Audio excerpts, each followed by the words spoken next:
Mukhang bad trip si ma'am. Kayong apat, tumayo kayo! Hala, ano na naman kayang ginawa nila? OMG! Natatandaan nyo ba tong group chat nyo?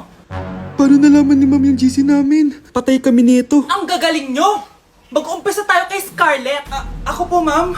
Palagi na nagpapareport si ma'am. Ano, tamad na siya magturo? Sayang tuition natin, be. Isa ka pa, Christian! Ma'am, kita niyo ba, bago reban si ma'am, balita ko kumukuha siya sa class funds natin, Ginawa niya tayong business.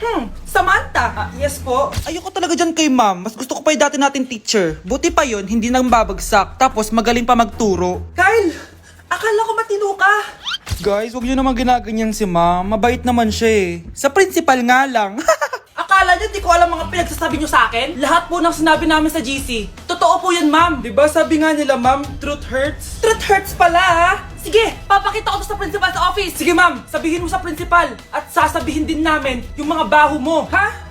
Anong ibig mo sabihin? Di ba may GC din kayo, ma'am? Sinisiraan niyo pa nga yung mga estudyante. Paano mo nalaman yon? Isang pindot ko lang dito at masasend na to sa principal. Huwag mong gagawin yan. Huwag mong pipindutin. Humanda ka sa akin, ma'am.